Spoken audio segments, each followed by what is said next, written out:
Hi everyone, and welcome to this video on diarrhea. First up, let's get a definition of what this term means.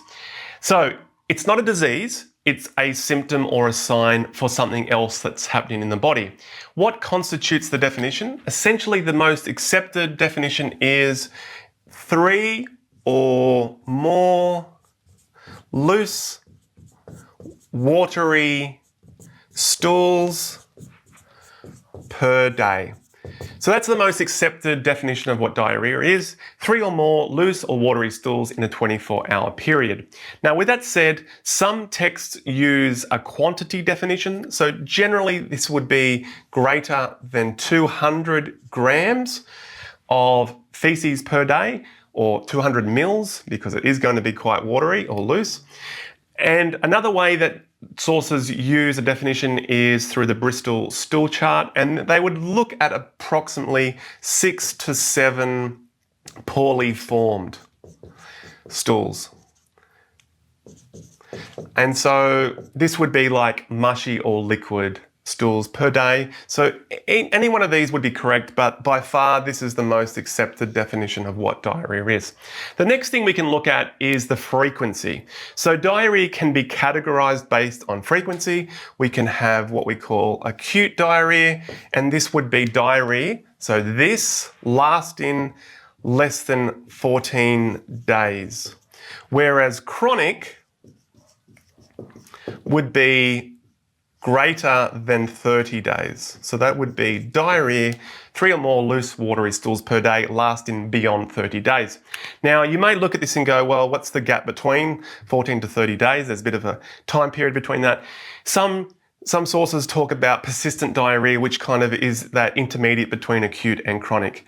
But by far, when we look at acute, the causes behind acute diarrhea would be infectious based, whereas in many cases, chronic diarrhea, so that's extended beyond 30 days, if infections was on board, that would have resolved by now. So chronic diarrhea, which is that ongoing diarrhea, that's probably going to be more of a functional cause. Now, when we go through the mechanisms, what's leading to this, there are 4 main mechanisms that I'm going to talk about shortly. But before I go through those, what I want to do is draw your attention to some basic physiology so we can understand what's happening in the digestive tract that could be leading to this process.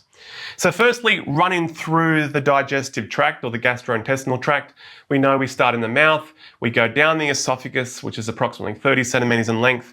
We have the stomach, again 30 centimeters. We have the small intestine, which is made up of the duodenum, jejunum, ileum, approximately 6 meters in length. And then we have the large intestine or the large colon or the large bowel. That's the ascending, transverse, descending, sigmoid, and rectum, approximately 1.5 meters. So we're talking 8 meters in length there. Now, when we think about how much fluid normally passes through the digestive tract, many people would assume, let's say it's approximately 2 liters. Now, that would be food or fluid that we put into the digestive tract. So that would be accurate if we're talking about how much is entering by diet, so food, liquids, etc. But in fact, the vast majority of fluid that moves through the digestive tract is endogenous, which means comes from our own digestive tract. So when we look at where it comes about, we have saliva, so salivary glands, which is producing saliva in our mouth. That could be upwards of 1 to 1.5 litres per day.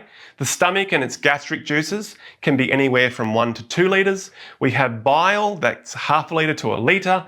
We have the pancreas, which is secreting pancreatic juices, which can be anywhere from 2 to 3 litres. And then we have the digestive tract itself that needs to put fluid and water into the tract to lubricate the stool to allow it to pass through. Again, that could be upwards of 2 litres. So when we quantify all that endogenous fluid, that could be an additional 8 litres. So the total amount of fluid that goes through the tract per day is 10 litres ballpark of fluid. So that's a lot of fluid. We don't want to be losing 10 litres of fluid per day because we would get dehydrated and we would go into shock pretty quickly. So we need to reabsorb all that very well. And typically the digestive tract that does that very well, we would reabsorb 99% of that. 99% of that would be reabsorbed. And we're only really looking at a 0.1 litres. So about 100 mils per day would exit the digestive tract as a stool. That would be in the normal case. But we're talking about diarrhea here. So what's happening? Firstly, we need to think about what part of the digestive tract absorbs most of that fluid.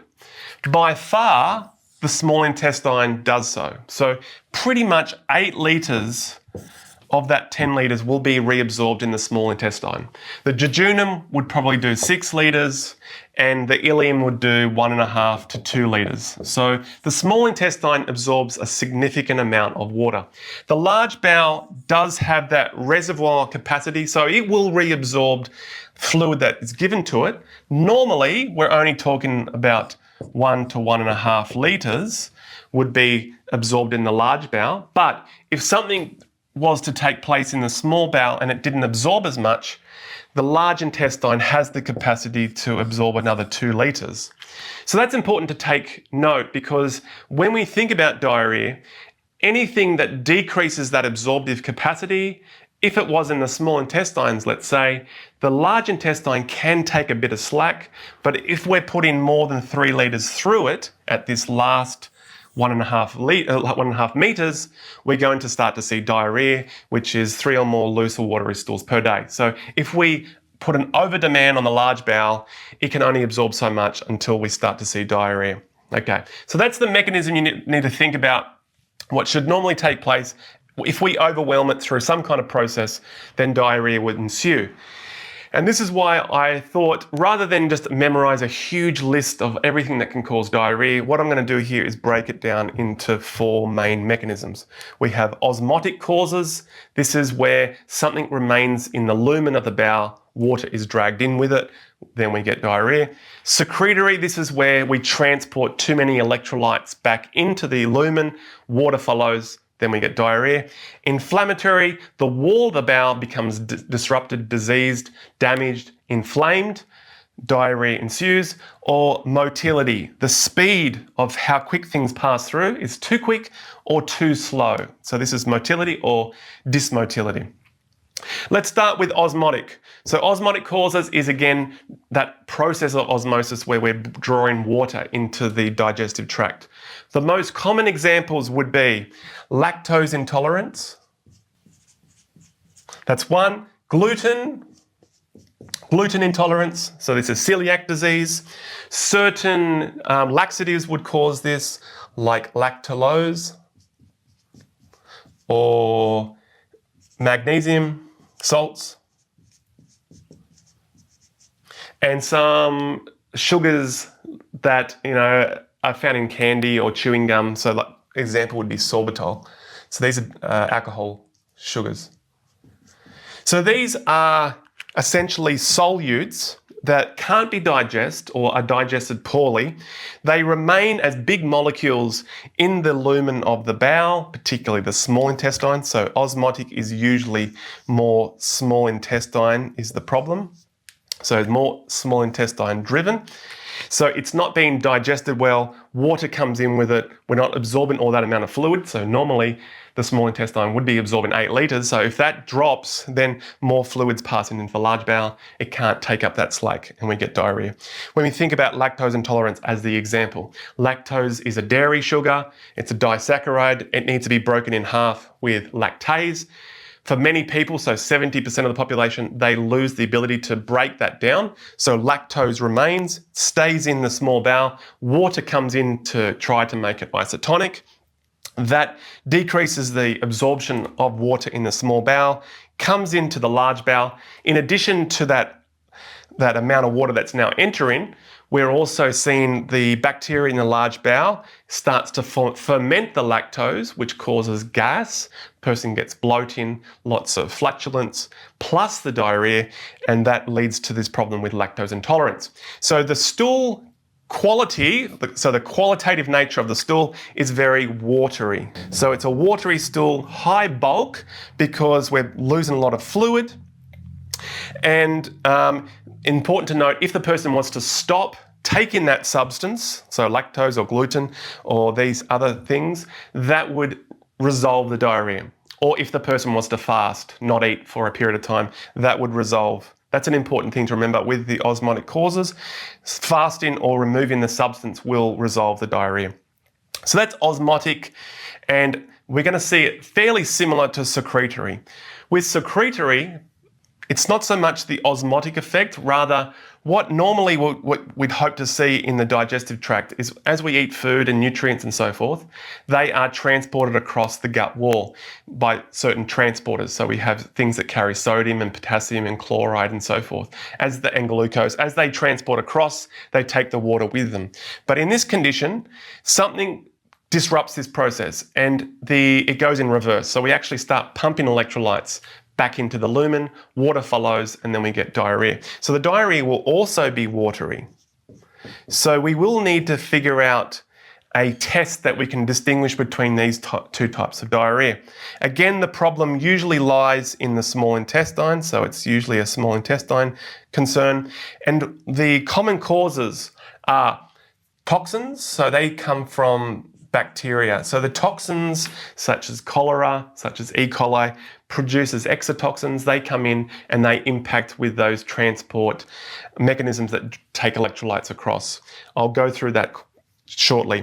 Another example of a secretory cause would be bile acids. So if a person had their gallbladder removed, and bile is exposed to the gut wall at a higher amount, that bile would cause a secretory diarrhea. Certain laxatives like senna-based laxatives causes secretory diarrhea, as does certain hormones. So hormones like VIP, vasoactive intestinal peptide, or gastrin. So if you have certain states where you have almost like tumours that secrete these hormones in high amounts, that can lead to secretory diarrhea. But the mechanism behind it, I'll give you one example. Normally in the gut, we have a transporter called CFTR. This stands for cystic fibrosis transmembrane conductance regulator. Now, this is a transporter that regulates the transport of chloride. Normally what happens is this transporter will put chloride into the lumen, so actually transport it backwards, puts it into the lumen, sodium follows it to try to keep it electrically neutral, and then water follows this. Now, this is done in a homeostatic way to lubricate your stool, so to keep fluid in your stool so you can pass it easier, but also to produce mucus, because we want to have a mucus membrane lining this so the stool can pass through nicely and not scrape the edge. So that's important for homeostasis. But when we see certain cases of bacteria toxins, that toxin can basically activate this transporter in high amounts. So the person will then pump out huge amounts of chloride, sodium will follow, water will follow, and that huge amount of water will then overwhelm the system and we get profuse amounts of watery diarrhea. So that's kind of the mechanism behind secretory diarrhea. But because they are both watery and in high amounts, it might be hard to distinguish which is causing which. So there is a test that we call the osmotic gap. And basically this is, you test the osmolarity of the stool. Normally the osmolarity of a stool should be isotonic, so it should be the same as your blood plasma, which is approximately 290 milliosmoles. But when we are pumping out more electrolytes and water follows, the stool, even though it's diarrhea and at high amounts, it is actually almost isotonic. So the gap, osmotic gap, is actually very narrow. It's usually less than 50 osmoles. So it's a small gap difference to what it normally should be. But because in osmotic diarrhea, the problem isn't electrolytes, it's a solute, it's an osmotically active solute. Usually if the gap is beyond 100 milliosmoles, then that would be an osmotic caused diarrhea. So that's a test that can be done to distinguish between these two types of diarrhea. Moving on to the third cause, this is inflammatory. So this is where we have damage to the wall. This is usually a cause in the large intestine, and some of the reasons behind this would be invasive bacteria or pathogens. Invasive. So they actually come in and damage the wall itself. So this could be Shigella, Campylobacter, Salmonella, also C. diff, can damage the wall. That damage causes blood to come in, mucus to come in, proteins to come in, and then water to come in. That's called dysentery, and that causes the fluid to pass. Now, because it's only a problem in the large bowel, we're not seeing huge amounts of diarrhea, huge quantities. And it's not going to be watery, it's going to be bloody, mucus, proteiny. So because it's more the last part of the large intestine, so the quantity is going to be less, it's going to be a less amount, maybe more frequent, but you're going to see in the stool not so much watery, it's more going to be blood and mucousy. So that's considered dysentery. That would be more likely in acute, short-term diarrhea. In chronic, we have a condition or a grouping called inflammatory bowel disease, which is umbrella term being ulcerative colitis and Crohn's disease. This is where we have an autoimmune condition that causes an attack on the wall of the intestines that causes a breakdown, and we get bleeding plus a decrease in absorption, and that leads to the diarrhea. But generally speaking, the qualitative nature here is it's going to be more likely to have blood in it, mucus in it, protein, less likely to be water. The quantity is smaller, but the frequency might be increased. And then lastly, we go to motility. So motility is how fast things move through. This is considered transit time. So we can actually have fast motility, which would be hypermotility states, where it's passing through very quickly. Examples here would be IBS, irritable bowel disease with a D at the end. That's a subtype meaning diarrhea. So this is where the intestines is hypersensitive. So certain things like stress, that can cause it become hypersensitive, which pushes the transit time through quicker. Or certain foods the person is sensitive to, that can also increase the speed. This goes to like the brain-gut axis, the way that the brain and the gut communicates, changing the speed.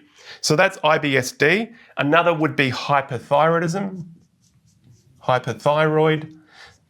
That would also be an increased speed of motility. Now look at the opposite end. A case would be diabetes neuropathy, where the neuropathy causes a damage to the nervous system in the gut, dysregulating the speed, actually slowing down the speed, and that causes a bacteria overgrowth because it's not moving through as fast. The bacteria kind of overtake the small bowel, which decreases the absorption capacity, therefore more fluid passes through and we get diarrhea. So motility, usually considered dysmotility, can either go too fast or too slow. So there we have it. That is your video today on diarrhea. Hopefully now you know a good definition of what constitutes diarrhea. You know that it can be broken into acute and chronic. Acute generally has an infectious base, which can be bacteria, viral, or parasite. And chronic is usually a functional, such as IBD or IBS, so it's longer standing issues. But importantly, rather than memorize a huge list, you can go back to having these mechanisms, and then you better understand what's actually happening in the body to cause this process to happen. Hi everyone, Dr. Mike here. If you enjoyed this video, please hit like and subscribe. We've got hundreds of others just like this. If you want to contact us, please do so on social media. We are on Instagram, Twitter, and TikTok at Dr. Mike Todorovic, at DrMiketodorovic. Speak to you soon.